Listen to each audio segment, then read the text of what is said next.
Everybody, welcome to Gator Motorsports GBM. We do GBMs a little bit differently from other design teams. We only have one GBM. It's basically like a big recruitment event, whereas other teams do like their GBMs like weekly or as needed for their team meetings. We have team meetings every Sunday at 4 o'clock with shop cleanup at 3 o'clock. So definitely show up to that if you are interested in joining. But yeah, basically how this is going to work is they're going to run through some slides. And after that, we will kind of open the room up for questions. But basically questions will be directed to the system leads. They are going to spread out around the room and basically like have parts to show off and talk about their systems to all you guys who are interested. And at the end of the PowerPoint, I'll explain like who everybody is so you can find them. But yeah, next slide. So my name is Mitchell Taney. I am the president this year, and presenting will be my recruitment coordinators, Jack David and Olivia Miller. So I will go ahead and pass it off to Olivia.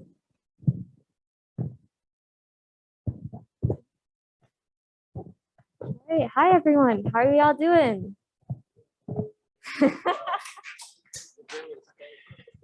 Yeah, I appreciate the enthusiasm. I am as excited as you are to be here. I love talking about Gator Motorsports, so let's get to it. So what we do, who we are. So we're a team of UF students, and we come together and we build a race car, which is pretty cool in itself. Just looking at it from like an outside perspective. But of course, there's the engineering that you learn along the way as well, which is great for future applications. You get to learn a lot, things like that. So we build this race car every year to compete in a competition. So we go to a competition called FSAE Michigan every year around May, and we compete against other teams who do the same thing. So we've historically placed pretty well in the competition with about 10 top 10 finishes and a second place in 2015, which is pretty good since there's about 120 teams that compete in this competition. So I'm saying we've placed like historically high. That is over the past 30 years. We built our cars, our team's 30th car last season, which makes us the oldest design team on campus. We started in 1991. So last season, this is our F21 Specs. You can see this is our car from last year. If you've been in the shop recently, that's the car that we have in the shop at the moment. We're still doing some testing on it. So we actually had a test session today, still trying to make sure we have all the design finalized for this season based off of the data that we found through our test sessions and competition last year. So we use a 2007 Honda motorcycle engine. It has about 72 horsepower at 11,400 RPM. We go 0 to 60 in about 4 seconds, and we reach a top speed of 90 miles per hour, which I think is pretty impressive for a small car. Our aero package, which consists of the rear wing, the front wing, and then our under tray, generates about 140 pounds of downforce. The key thing that happened last season, we had a big design change. We changed our chassis, our frame of our car, from a steel space frame to a carbon fiber monocoque chassis. So you can see it looks kind of boxy in the front, and then there's tubes in the back. So that boxy part is the monocoque. We chose to switch to a monocoque because it's generally lighter than the steel space frame, and it allows a lot more ease of connection with suspension and other parts that connect to the car. So that's why we did that big design change this last year. Another design change that we did semi-recently is our 10-inch wheels. We used to have 13-inch wheels, but we switched to 10-inch wheels, which improved the agility of the car. So overall, with all of this, the monocoque, the wheels, all the components of the car that come together, we ended up weighing around 460 pounds without a driver.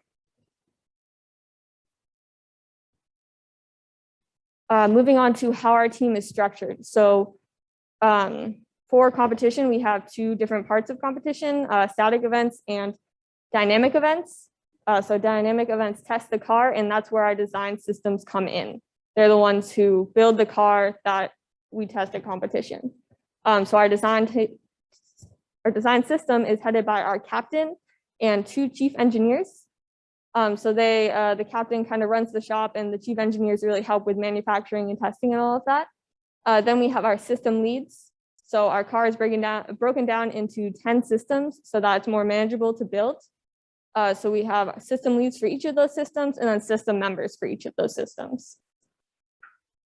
For the static events and for the more managerial side of the team, we have the executive board, the E-board. So we have our president who heads that, and then our business team who helps with all of that, all of the static events with the competition. And then we also have our E-board leads, so like vice presidents, treasurers, shop managers, recruitment personnel, and IT managers. So all of these people really help organize the team and get it to work as smoothly as it does.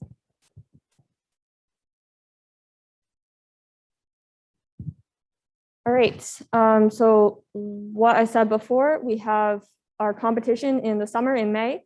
So right after that competition, we start to review our competition performance and based on that performance and the testing we did previously, we start our design of our new car. Because per rules, we have to build a new car every year. So we design a new car every year to improve all of the components and things that we have done previously. So that is what happens in summer. We continue that design in the fall, and then we start manufacturing. We make about 85 to 90% of our car in-house, whether it be with carbon fiber, like composite work, or manual machining or welding, things like that. So we manufacture all of that in the fall, at the end of fall, and then over winter break. And then by spring, we're ready for our first drive and testing. And we do all of that until competition comes. And then we kind of start all over. So our whole annual schedule is based around competition, since it's a whole key component of our team. All right, so I mentioned how our team is divided into 10 systems. So now we're kind of going to go over the general system groups of what each system entails. So I'll start off with the vehicle dynamics and aerodynamics, and then I will hand it off to Jack for the rest of the systems. All right, so to start with aerodynamics, it helps with the aerodynamics of the car. They build the whole aerodynamic package in-house using carbon fiber. So I was talking about carbon fiber as one of the main materials that we use. So all of aerodynamics is based on that carbon fiber layup schedule that we do. So you can see this picture in the middle is them doing a layup of the under tray. We do this in our off-campus facility. It's the Student Design Center, but we call it 980. So we do all of our composite work there because it's easier to spread out, and we have all of our material there. So that's the main thing that the aerodynamic system does.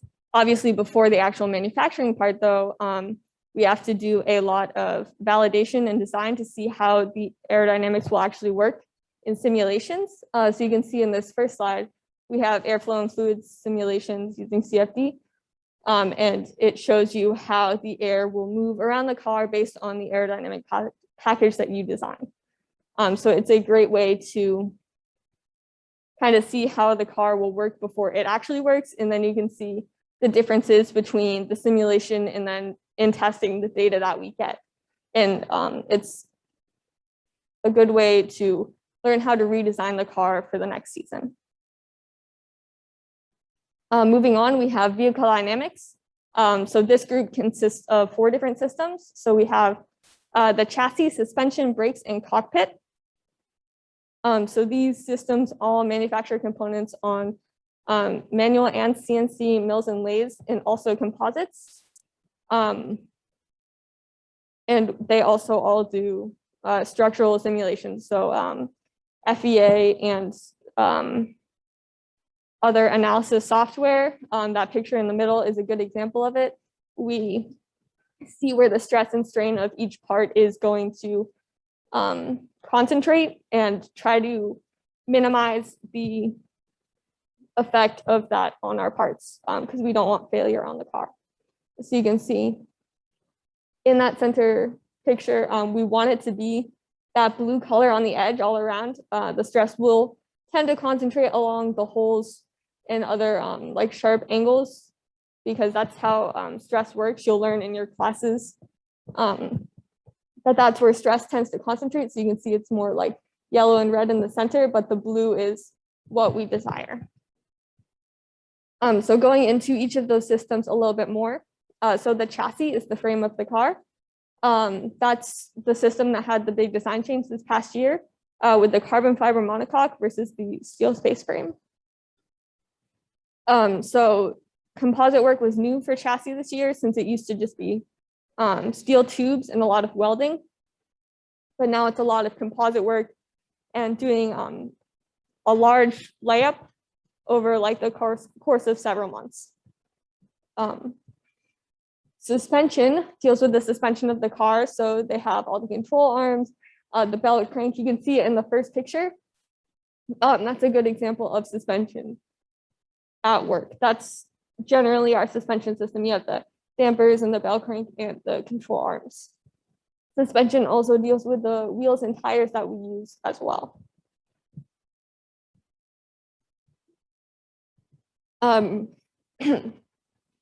Brakes deals with the braking of the car. So they design the brake rotors, the brake fluids, the master cylinders, things like that.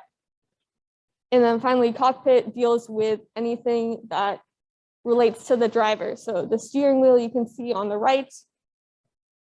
We make it in-house as well as the seat back, the steering column, and the pedal tray and the headrest. So that about sums it up for vehicle dynamics. Now I'm going to pass it along to Jack for powertrain. All right, thank you, Olivia. So powertrain on our system is the actual thing that makes the car run. And so there's 4 different systems in this category: intake and exhaust, cooling and oiling, fueling, and drivetrain. And so essentially all these systems are auxiliary to the engine itself. We don't specifically have an actual engine system on the car. It's just we all kind of function as one whole group doing powertrain stuff and engine stuff, and more or less sometimes actually make a little event out of it. So for example, last night we actually did an engine teardown with a bunch of new members just to get them situated and get the feel of what the inside of an engine actually looks like. And so we will do those things, plan them out weeks in advance, and kind of just so we actually function more so as a group instead of like 4 independent systems. We all work on everything together. And so the really big things that come with actual machining a powertrain is we do a lot of welding because the exhaust is made of titanium and a lot of the car is made of aluminum. And the only real steel we use is for structural parts. Besides that, we try to reduce the amount of steel we use in the car, or else it's just way too heavy and dense. We do have something called CNC machining. It's essentially just automated machining, which you can see on the far right. And essentially the computer is going to control everything that happens with the mill when it's using it. And the picture in the center is the actual torsion differential that we have on our current car, the F21. We will be switching to a Drexler differential this season for F22. You can talk to our drivetrain lead later today about that.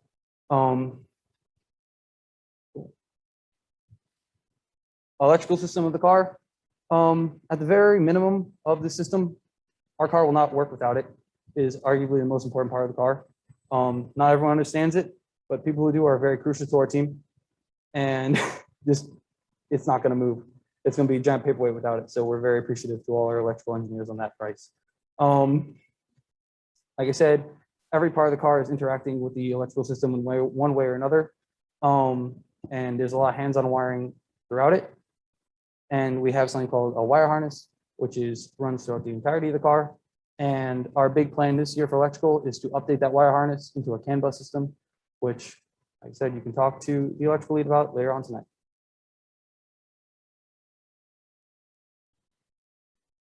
So currently we run an internal combustion vehicle.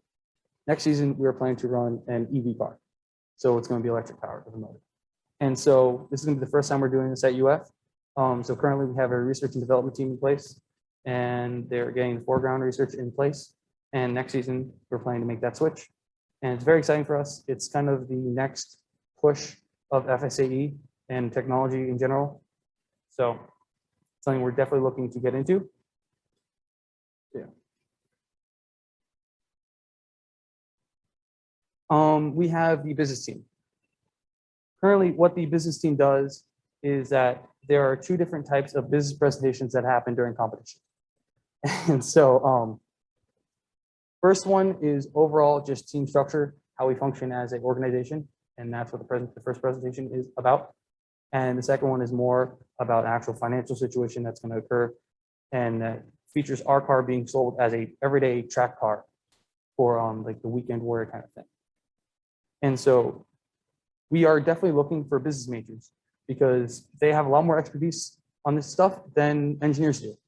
And we had one business major for the second presentation carry a lot of the weight of the second one because us engineers who try to help, we just don't get it sometimes. And so we're definitely looking for business members to come, business majors to definitely come and help us out. And then we have something called cost report. And cost report essentially is the breakdown of the car to every nut and bolt. And so we like to give that to new members every year. We about have 2 people do it every year. And it really helps them get acclimated with the car as a whole and also talking to leads as well. And so if you're very interested in this and just getting a nice holistic approach of learning about the car, this is a great thing you can do. It also gets you very well situated in the team and well adept with everyone else there. Yeah, and then, yeah. So competition. As Olivia mentioned before, it's in May and it's in Michigan.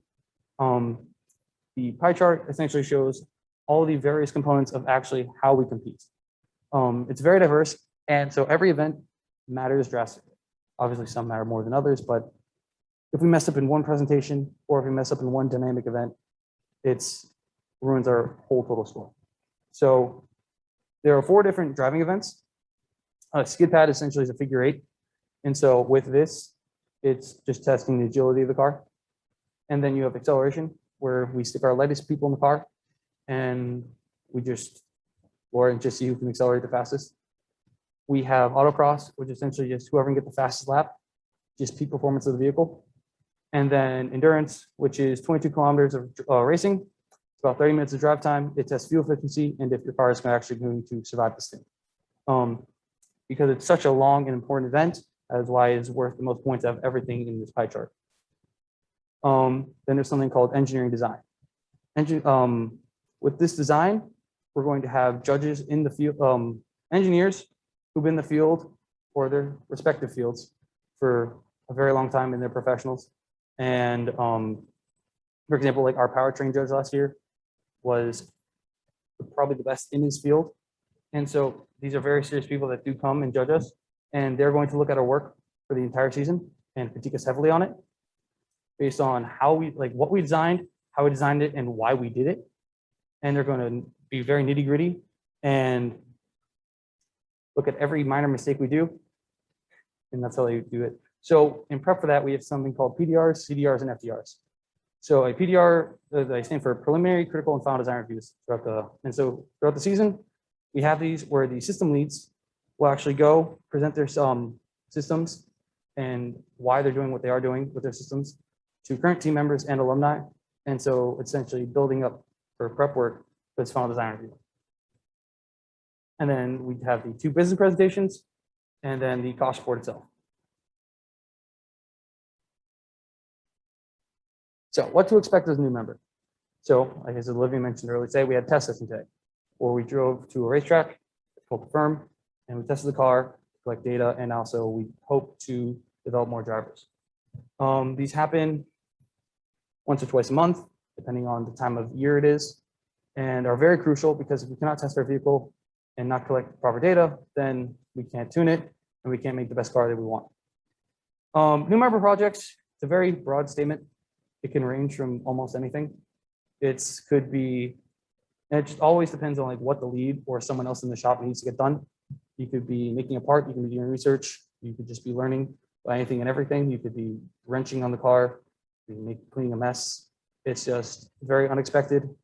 and you're really not going to get a good guess of what to expect in that aspect. But there's plenty to do. Manufacturing, so we use manual mills and lathes primarily throughout the season to make a lot of our car. That's the first thing new members are actually properly trained on. But as Olivia mentioned, there's carbon fiber work, there's sheet metal bending, and CNC work as well. SolidWorks is the CAD we use. Essentially, CAD is 3D design software where we have the entire car in assembly. And so from there, we can get our parts, make part drawings, and get specific dimensions for everything that we're going to need. Because it's a lot easier to have something physically intangible in front of you than to just guesswork. As I said, there's a lot of research. And then throughout the team, all of us sitting in that corner over there, we're all very close to each other, close with one another. And we're constantly in the shop together, doing things, going to testing, going to competition. And it's a lot of fun, and you make a lot of great friends on this team because, like I said, you're doing a lot of stuff together. And you're building a race car. You take a lot of pride in that. It takes a lot of time, and we all enjoy the work. So why join GMS?